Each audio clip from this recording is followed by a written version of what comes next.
Exam capsule. എല്ലാ ശ്രോതാക്കൾക്കും exam കാപ്സ്യൂളിലേക്ക് സ്വാഗതം. കേരള PSC നടത്തുന്ന പ്രധാന പരീക്ഷകളിലൊന്നാണ് ഹൈസ്കൂൾ അധ്യാപകർക്കുള്ള HST എക്സാമുകൾ.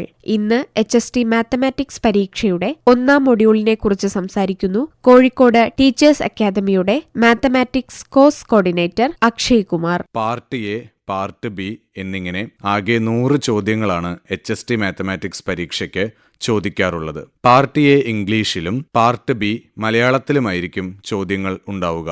നവോത്ഥാനം, ഭരണഘടന, ഫ്രീഡം മൂവ്മെന്റ്, പൊതുവിജ്ഞാനം, current affairs, methodology of teaching the subject എന്നീ ഭാഗങ്ങളിൽ നിന്നും പാർട്ട് എയിൽ 20 ചോദ്യങ്ങളാണ് ഉണ്ടാവുക. കൂടാതെ 80 ചോദ്യങ്ങൾ ഹൈസ്കൂൾ തലം മുതൽ ഡിഗ്രി തലം വരെയുള്ള മാത്തമാറ്റിക്സ് പാഠഭാഗങ്ങളിൽ നിന്നുമായിരിക്കും ഉണ്ടാവുക. പാർട്ട് ബിയിൽ ആകെ 8 മൊഡ്യൂളുകളാണ് ഉള്ളത്. ഇതിൽ ആദ്യത്തെ 5 മൊഡ്യൂളുകൾ മാത്തമാറ്റിക്സുമായും അവസാന 3 മൊഡ്യൂളുകൾ സ്റ്റാറ്റിസ്റ്റിക്സുമായും ബന്ധപ്പെട്ടതാണ്.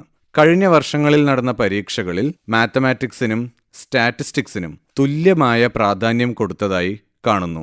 HST മാത്തമാറ്റിക്സ് ആദ്യത്തെ മൊഡ്യൂളിൽ ഹൈസ്കൂൾ, ഹയർ സെക്കൻഡറി ഭാഗങ്ങളാണ് പ്രധാനമായും പഠിക്കാനുള്ളത്. Set theory, relations and functions, mathematical induction, permutation and combination, trigonometry, geometry, solids എന്നിവയാണ് ആദ്യത്തെ മൊഡ്യൂളിലെ പ്രധാനപ്പെട്ട ഭാഗങ്ങൾ. കഴിഞ്ഞ പരീക്ഷകളിൽ ഈ ഭാഗങ്ങളിൽ നിന്നും 7 മുതൽ 8 ചോദ്യങ്ങൾ വരെ വന്നതായി കാണുന്നു.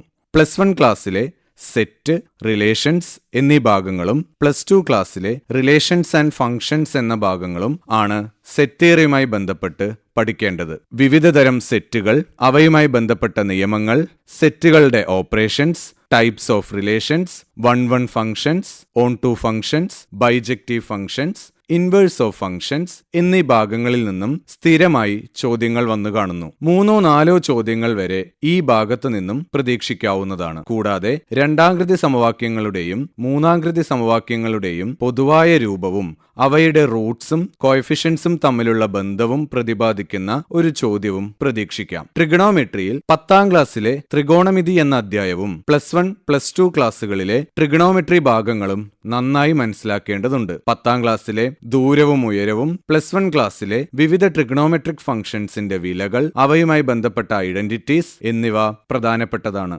2-3 ചോദ്യങ്ങൾ വരെ ത്രികോണമിതിയുടെ ഭാഗത്തു നിന്നും പ്രതീക്ഷിക്കാവുന്നതാണ്.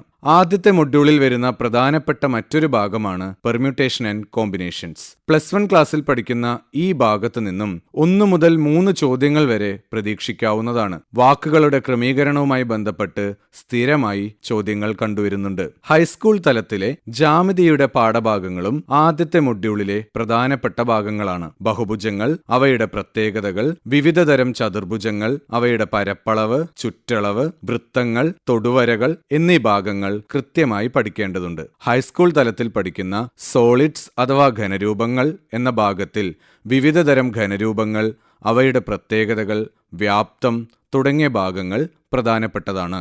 HST മാത്തമാറ്റിക്സ് പരീക്ഷയുടെ 1ാം മൊഡ്യൂളിൽ ഉദ്യോഗാർത്ഥികൾ ശ്രദ്ധിക്കേണ്ട കാര്യങ്ങളെക്കുറിച്ച് സംസാരിച്ചത് കോഴിക്കോട് ടീച്ചേഴ്സ് അക്കാദമിയുടെ mathematics course coordinator Akshay Kumar. നാളെ HST മാത്തമാറ്റിക്സ് പരീക്ഷയുടെ 2ാം മൊഡ്യൂളിനെ കുറിച്ചുള്ള അധ്യായം കേൾക്കാം.